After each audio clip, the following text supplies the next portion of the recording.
And welcome to episode 17 on My Real Sharks. It's your host Rob with his two co-hosts Steve and Billy. And we're broadcasting you the signal live from 20,000 leagues under the sea on the International Movie Podcast, Real Sharks.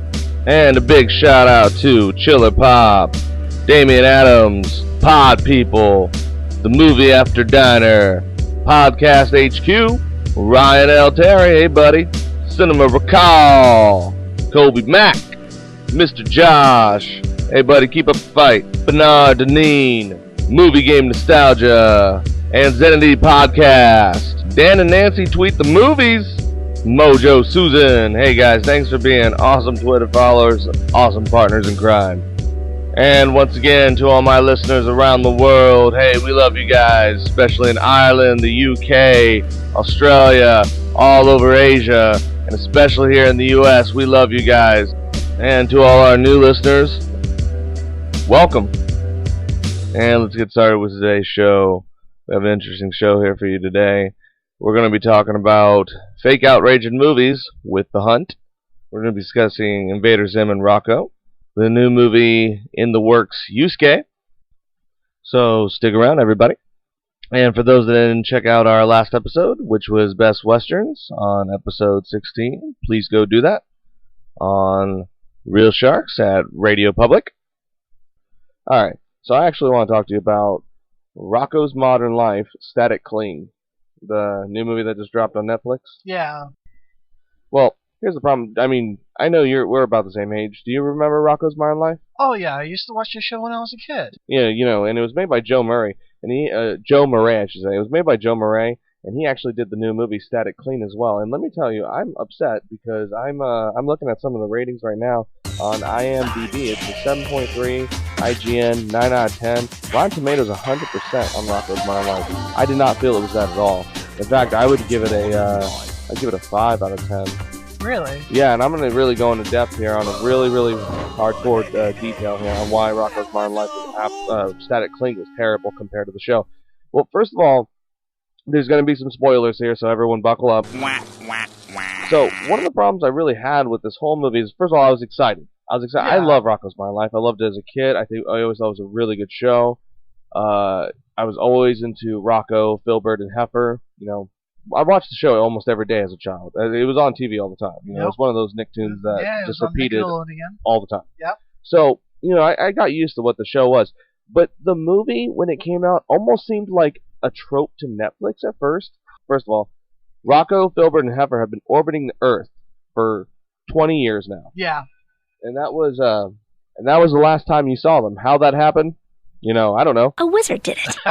So, you know, that happened. So then, you know, they come back down. They're watching the Fatheads, which was, of course, their favorite cartoon, if you did not remember through the original cartoon.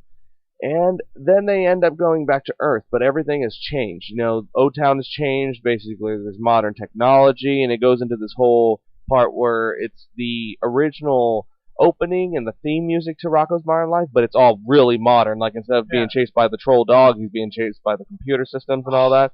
You know, so that I didn't have a problem with that. That was cool. But here's where it really, really got to me. At first, like, it almost seemed like it was a joke on Netflix, because there was a lot of punches at Conglamo as a company owning everything around the world and being like the masters of everything, and then this guy screws up the numbers, and basically, which is Ed Beakhead, one of the original main characters from Rocko's Modern Life, and the whole company just goes spiraling downhill. So then it gets to this whole part where Rocko and them come back, and Rocko cannot take the modern world.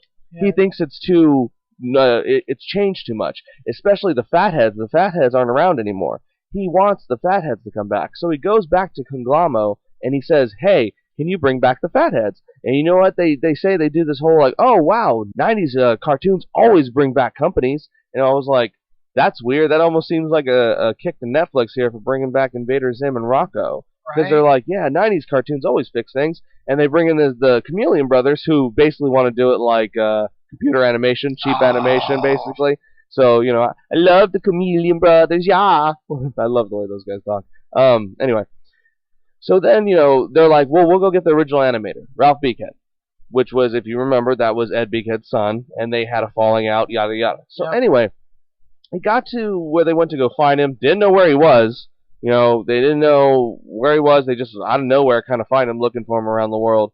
And he's no longer Ralph. He's Rachel. What? He has a sex change. And then it's this whole premise of to embrace change, to embrace the modern era, which, let me tell you, my audience, I do not have a problem with that initially. No. But here's why I have a problem with it, and this is my biggest problem about this Rocko movie.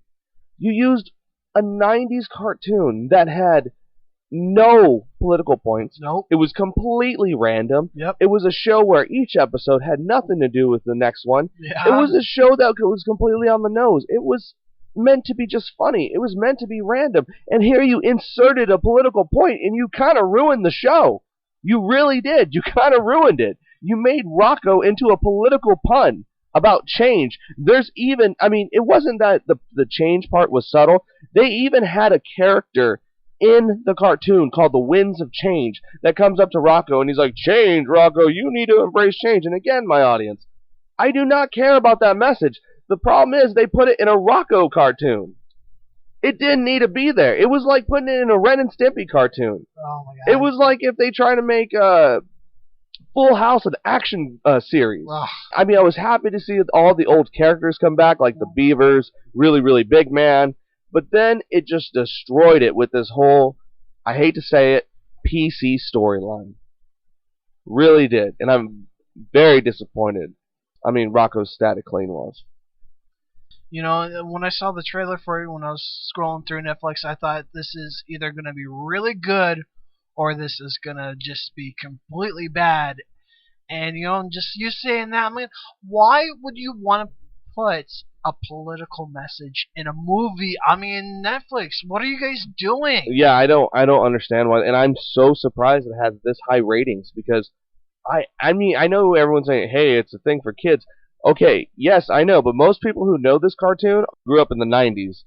And what's really weird about it is even if it is for children, they were really trying to shove home a political point to them, which is embrace the change, you know, as it comes. And at the end of the day, Rocko was like, "Yeah, I guess change is okay." Didn't need to be there, and I think it completely ruined Rocko. You know, what they should have done is just made him, like, trying to come back from being in space and trying to recapture, like, how his life used to be. Like, make him go back to being a sex worker operator and just him Well, he doing worked at randomness. Yeah, he worked at the comic store. That was his job. But yeah, I do remember when he actually did the sex worker. Right? Yeah, that was so funny. No, yeah, he's like, "Oh baby, oh baby, oh baby." Yeah, I mean, remember if you that. went back to doing that, I think that would. And if you hilarious. think about that joke you just said, I mean, I can tell you some of the most crude jokes that have come from Rocko's modern life that when I grew up, I was like, "Oh my God, I cannot believe he said that." For example, there's one where his dog Spunky gets trapped in a thing of meat in the grocery store, and he goes up to this guy and he's like, "Ew, dog meat, sir. Don't you know that dog meat has DBDs, CBDs, and PCPs?" And the guy goes, "I like PCPs." Straight up. If anyone does not believe me, go back and watch that cartoon. He straight up says, "I like PCPs." Yeah, there is some serious, crazy adult humor in Rocko's Modern Life. And Rocko's Static Clean just didn't capture it for me. But, you know, on the flip side, I'm going to talk about Invader Zim. I don't know what's going on in the world, but this one got a lower rating than Rocko, apparently. It got an 8 out of 10. And that's just one of the first reviews I see. Completely disagree. Completely. Because let me tell you what Invader Zim was. And it was done by Juan Vasquez, again. Original animator, original creator of the show. They actually let him be the executive producer. He was everything on this movie. Invader Zim, Enter the Florpus. You know, Juan Vasquez, he was the executive producer, he was the animator, he was everything in this whole movie. And let me tell you what, unlike Rocko's Static Clean, this one was Invader Zim. There was no points, there was no political anything shoved into it. It was just Invader Zim from start to finish. Wacky, crazy, you know, over-the-top antics from Juan Vasquez that only Juan Vasquez knows, from that dark humor that he has. Yep. You know, I don't know if many people don't know this, but the guy who made Invader Zim is the same guy who made Johnny the Homicidal Maniac. So that's why a lot of people love Invader Zim, because, you know, for a while they were like, Nickelodeon, let this guy have a show? So, you know, Invader Zim was just always crazy. I mean, it was never anything that it was more crazy than Rocko. Way crazy. For those of you who don't know what Invader Zim is about, it's about a alien called an alien called Zim, who's part of a Urkin empire, and basically their whole role is to dominate the universe. And basically he's the stupidest one of all the invaders, and although the leaders that he follows, called the Tallest, are pretty stupid themselves, and they send him to basically Earth on a foolish, they don't even know Earth exists. They just send him to a planet and it happens to be Earth, and he thinks he's on some grand mission. And this other kid, Dib, just tries to stop him. They have a lot of capers. It's pretty funny. You should watch it. But let me tell you, Enter the Florpus was good. Really good. I mean, it was funny all the way through. Gurr was awesome in it. And, you know, I could talk to you about the story all day long. The story was, again, another story that only Johan Vasquez can give us. He basically, it was random. So random. I mean, but the whole premise is basically Dib is trying to make his dad, Professor Membrane, believe him and be proud of him. And there's this whole, like, you know, part where Dib's trying to... He's been waiting for Zim for 20 years, just waiting for him in his chair, and he's literally become fused to, like, his chair. Spoilers, everybody, by the way. So he's become fused to his chair and everything, and it's so funny because then they meet again, and they're like, oh, you're not Dib, and it's this whole, I've been waiting in the toilet for 20 years kind of thing. You know, which is exactly what he would do. That's exactly the way Johan Vasquez would write this cartoon. I mean, I don't know why people think it was it's more random than Rocko, because it is. It is a random cartoon. But I love Invader Zim. I thought Enter the Florpus was exactly Invader Zim. It showed off how talented Vasquez is really, really well. I mean, there was parts where it switches in alternate realities, and you get to see his different styles of animation each time. It even lets you see the raw drawings of the movie itself in a flash scene. And I love it. But it was funny. It was funny, and it didn't feel forced. It was natural. It was Invader Zim all the way through. I would give this one actually a 10 out of 10. For Invader Zim, for a Netflix movie, I give it 10 out of 10. It was Invader Zim. It was everything the show was and more. And, you know, you got to see Professor Membrane and Dib actually connect, reconcile. You know, he does the whole, I am proud of you, son. But the best part of that whole movie is when they land down there together and he's just like, why are you wearing those shirts? I don't remember hiring you. And you basically get to see that Professor Membrane is like a powerful cyborg. It's pretty cool, actually. I really enjoyed it, though. I thought it was a great, great movie. I thought it was everything that needed to happen to be a successful reboot. I'm very sad that people don't like it more, because I think it was way better than Rocko. No, I can totally agree with you there. I just watched about half of the Invader Zim movie, and you know what? When we were all watching it, you know, I just thought, man, I'm just watching like a really long Invader Zim episode. Exactly. I mean, because there was nothing that changed too much that would say, when you guys really had to do this and do that. But you know, my favorite part is when Zim and Dib see each other, and you see he says, I'm looking for Dib. Yeah, and he's Dib's like, I am Dib. He's like, oh, yeah. my God, what happened to you? He's like, you filthy Earth Goblin. Yeah, you know, that was like my favorite line in the movie. Yeah. Like when he says that, I just started cracking up laughing. I like when he's all like, he goes, the humans aren't even looking at me. He's like, yeah, because they're scared of all of this. Yeah. And Gurr's like, ah, running back and forth from him. Like I said, I give Rocko's Static Clean a 5 out of 10, and I give Invader Zim Enter the Florpus a 10 out of 10. I don't know if you saw, but Sci-Fi was coming out with a new movie that was coming out. It was called Zombie Tidal Wave. And you know, it's made by the guys from Sharknado, right? Yep, it's made by them. It's got Ian Ziering again in it. Tara Reid's not in it, sadly. Ugh, who cares? You know, and I saw the trailer for it, and you know, I thought... You watched the trailer? I watched the trailer. I had to watch the trailer, because zombies and tidal waves and the guys from Sharknado... Of course you're going to watch it. Wow, all three of those do not sound exciting at all, except for the zombies. Well, you know, and I saw how they made the zombies, and you know, it's like corny 80s kind of makeup style, kind of like from the original Dawn of the Dead, that kind of a style. You mean Return of the Night of the Living Dead? No, Dawn of the Dead, how they do the makeup for these zombies. That's honestly what I kind of felt, or kind of had the feeling for it, and how they were trying to do, because I mean the makeup was like so bad, and it looked like it was just painted and put on with like baby powder to make them look in the kind of way. Okay. And some of them have look like they've been in the sea for too long, and they're kind of like looking a little funky. Are there gonna be zombie sharks in there? I don't know. I bet you there will be. A trope so? to Sharknado, yes. Can't believe you different. watch that stuff. I'm sorry, but when something sci-fi pops up, I gotta read it, because sci-fi does some funny things, and they do. They do the some Chupacabra movie. Yes, they do like some. I've actually never really seen anything that sci-fi's ever really done that I thought was too great. Comes to sci-fi, you generally now you think is their movies. They're made for TV movies. I mean, Sharknado, when it first came out, it was so popular, and they were just saying, "Oh, we're gonna just keep throwing money at you guys." But it's just, God, they're just wearing. No, they're trying to run that till the tires fall off. I feel like. I'm gonna watch it. I know you are.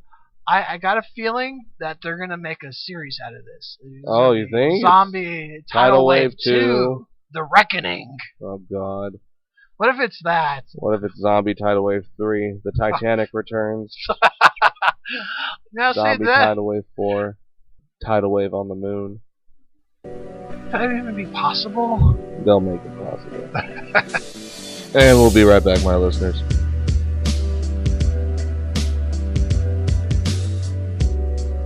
So I'm laying in bed, and I'm having this weird dream.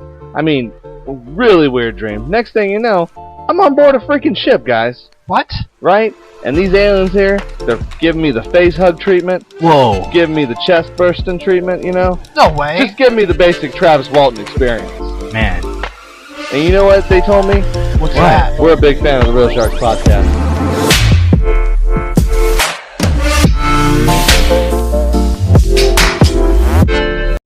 Do you or someone you know struggle through life with anxiety-related mental disorders? Ever get that feeling that you are one of the few? I'm here to tell you that you are not alone. Take a journey with me as I talk about key points in my past and how they may have led to me being diagnosed with anxiety and panic disorder. After which, we will talk about different ways to tone down the anxiety and maybe even beat it together on anxiety. The easiest way to remember the name is by thinking about how one searches for a state of zen in the midst of the anxieties of life. My name is Gerald, and I'm the host of Anxiety.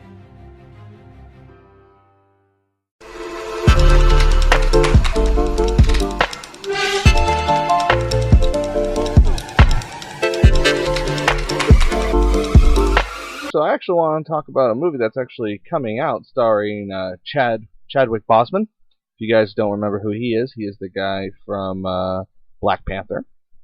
One of the only Marvel movies I actually like.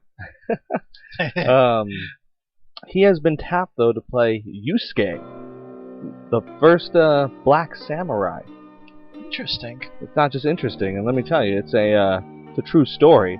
I actually did some research on this before this movie comes out, and I'm really excited to talk about it. It's actually a fact that there was a black samurai. He was from East Africa. How he got there was actually from the Portuguese traders. And basically the church used to trade in with Africa, East Africa, Mozambique specifically. And they used to, deal in the slave trade. And this is how Yasuke, before he actually came to Japan, he didn't have a name. We don't actually know his real name. And they ended up bringing him to Japan. And Oda Nobunaga, who was the lord of Japan at the time, and this is during the Sengoku too, which is the 100-year war. This is a war in which feudal Japan was going on, where all these little kind of kingdoms and lords were all fighting for supremacy.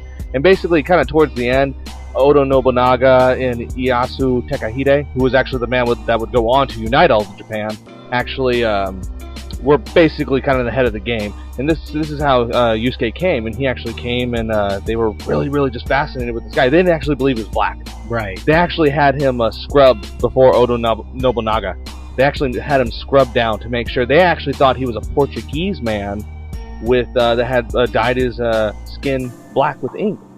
But they were so impressed not only by his strength, they said that he had the strength of 10 men. Not only that, he was a foot taller than the tallest Japanese man. So, of course, Oda Nobunaga also became infatuated with this guy. He actually let him sit at his table. And then he actually took him into service. And for those people who don't know anything, to go into service under a lord in Japanese culture back then was to become samurai. was like the highest of the high. Yes, so not only did he get a piece of land, he got the ceremonial 2 swords, including a short katana too, but he had servants, and he got to ride next to Oda Nobunaga, the place of honor, and basically, the story goes is he defended Nobunaga until Nobunaga's death, and then went on to defend his son. So this movie coming out with Chadwick Boseman, I think is going to be really, really interesting. There's so much you can go along with this story too, because I have just told you interpretation of the story. This story, we don't really know too much, but we do know it is a stone cold fact. There was a black samurai. So get out, Tom Cruise.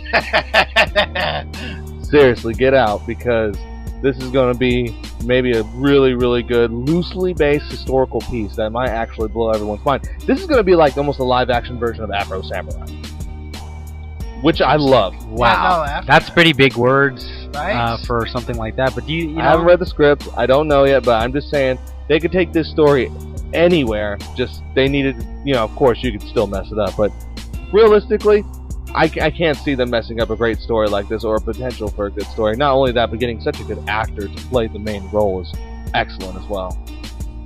Yeah. I mean, Chadwick Boseman, he's kind of established himself as kind of like the go-to with a lot of films that are leading for African Americans. He was in 42 for Jackie Robinson. He was in Black Panther, obviously. He was in the movie starring when he was playing Thurgood Marshall. So now he's playing Yasuke, which is, again, expertly put, a real black samurai in feudal Japan. And it's crazy to say that, because back in feudal Japan, if you think that the whole social class system is rough now, back in feudal Japan, it was like you were either a lord or a peasant, and there was like no in between. And for this guy who was not even from the land to even get a meeting with Nobunaga, he's like the highest of the high. Yeah, he's one of the biggest historical figures in Japan. In Japan's history. One of the key figures in uniting Japan. And that's so crazy for him to like be his right-hand man, and so to speak. For a live-action movie, this could be, like you said, I think this might be one for the ages, something that The Last Samurai that we saw that a lot of people got a lot of criticism with.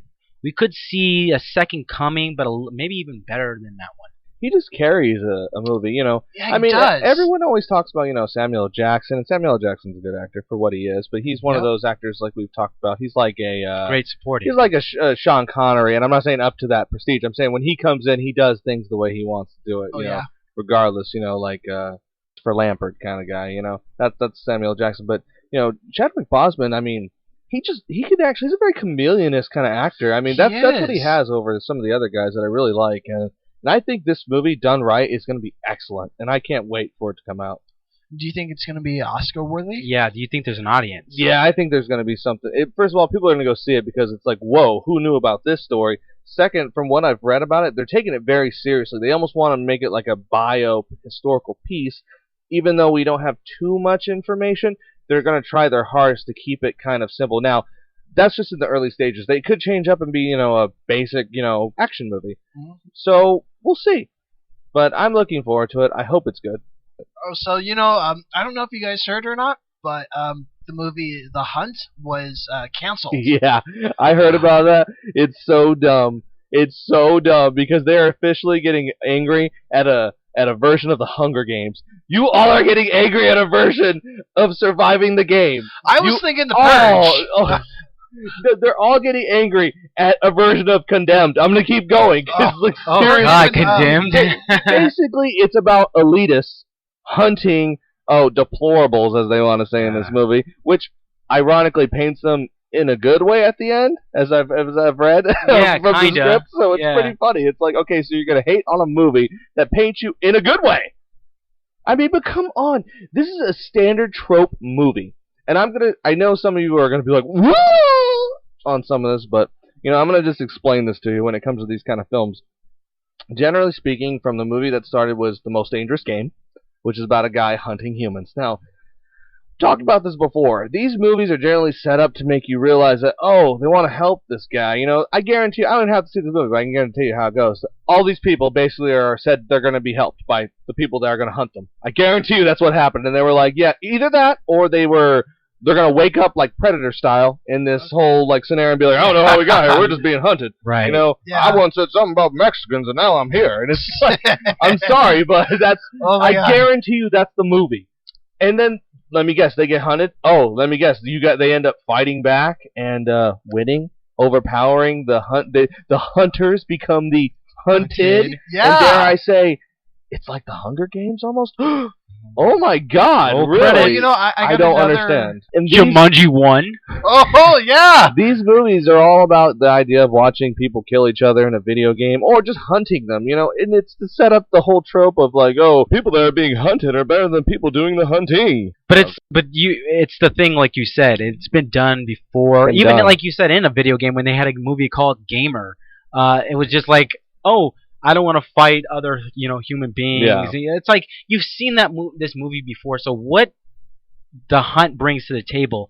How much different is it bringing? And why is there so much outrage? Because people are angry because they use the term deplorables. Basically, they're hunting people that want to be racist, that want to say stupid things. I guess I don't know. I don't care. But you know why I don't care? Because I've seen it before. Also, it's a film. It's not real. It's not fiction. So I can understand maybe if people like, we're having so many shootings now. I understand that, but that's a whole different playing field. We're talking about film adaptation, which is supposed to be more subjective. You're supposed to have ideas. You're supposed to have feelings. That's why motion pictures are a thing. So if you don't like the film, that's completely fine. Go watch it. You just don't go see it. Now, if you're, have an objective point of view as far as the plot goes, you've seen the plot. You know what I mean? Like, what's her face? Jennifer, what's her face is escaping my name. She was the one who did the whole Hunger Games trilogy. They made a trilogy based off of it. And Jennifer Lawrence. Jennifer Lawrence, right. She made a whole trilogy based off of the Hunger Games, which was, people make fun of it being god-awful, but no one's boycotting it saying, listen, wait a minute. They're actually making kids fight each other. Now, that's deplorable action. I can't. It's fiction. You're not gonna go, oh my God, they're fighting actual people that don't make, they're not real. It just kind of gets to me that, one side, and I hate that this is one of the first and only times we're ever gonna go a little political on this show, But I'm gonna say this: I really can't stand how there's one side that really wants to be angry about these sorts of movies that depict this, but then I don't hear anybody getting angry over the movie The Thaw, starring Val Kilmer. For those people who don't know what The Thaw is, it's a movie starring Val Kilmer where he's basically a terrorist, an eco-terrorist, trying to show the world and warn the world about climate change. Where was the outrage then? Where's my petitions? I don't want that movie shown. God, I mean, where was the outrage there? Right. Well, this also makes me think back to two different other movies that came out that kind of had that political straw towards it. Oh my gosh, what? And it was actually The Watch, which was originally called Neighborhood Watch until the incident in Florida with the Neighborhood Watch guy, and they had to change the name one with Ben Stiller. Yeah, they had to change it to The Watch. Yeah, I remember that, and I read the story about it, and I found it kind of interesting and dumb that you guys had to do that because you guys got also butthurt about it. And the second movie is The Interview with James Franco and Seth Rogen. Yeah. When they're interviewing Kim Il and Kim Jong-un or Un, yeah, there we go. Well, however you say his name. It's Kim Jong-un. Yeah, but I kind of found it funny when so many movie theaters could not release this movie and only a few could because they didn't fear the backlash or anything happening, and it came out just straight to online. You had to rent it to watch it. Right, but that's a great movie. It's a good movie. The Interview, it's hilarious. And here's the defining point. And I know you said we're getting political, but I don't think we are because again we're talking about in movies, and this is all subjective to planes here. So I'm just gonna tell you guys, if you're gonna boycott something like this because it's promoting gun violence or the elitists and it's too deplorables. What about serial killers killing innocents in films? Yeah. What about terrorist organizations in films no one's going off from, oh my god, did you guys see blah blah blah happen and so and so? Oh, I disapprove of how they killed those soldiers in Hurt Locker. You can bring that argument to every single film adaptation to ever exist. Here's a simple one. A movie by the name of Okja. I don't know if you guys ever seen it. It was actually a pretty good movie. I'm not going to go into the film entirely, but basically it's about a little, I guess you would say a hippo, a little hippo who wants to just live life happy as a hippo. That's all he wants to do. So basically there's this little hippo creature, and basically the world kind of gives like a few of them to these farmers and stuff to set up a PR campaign, while the rest of them get slaughtered to be food because we're running out of food. So they kind of genetically create these creatures for food. However, in the movie, there is a part where ALF shows up in the film, Animal Liberation Front. And for those people who don't know, that is the terrorist organization of PETA. And I was actually kind of shocked to see that depicted in the film. So on the nose is to even be called ALF. I was like, you're basically making a PR campaign for other people to be like, oh, if I want to stop cruelty to animals, I should join the Animal Liberation Front. They're more hardcore than PETA. I was very surprised no one said anything about that. So you can make this false outrage with anything. Yeah, I think it's. You didn't hear me on the podcast going, "Oh my God, we should boycott." Oh yeah. Right? Yeah. It's terrible to see that a film just a film just gets taken down so easily now. But I guess that's just where we're at, where people are gonna complain about things that really don't make any sense. You've seen this film 100 times. I don't understand why now it's a problem, but apparently it is. And quite frankly, you're not doing anything but just harming the actors, the directors, the people that put their hard work behind the film, and no one wins when you do that. No, I completely agree. It actually ruins films a lot. Yeah, it ruins films, man. All right. And that has been episode 17 of the Real Shark Podcast. So listen, like, and subscribe, everybody. And we'll catch you later from 20,000 Leagues Under the Sea.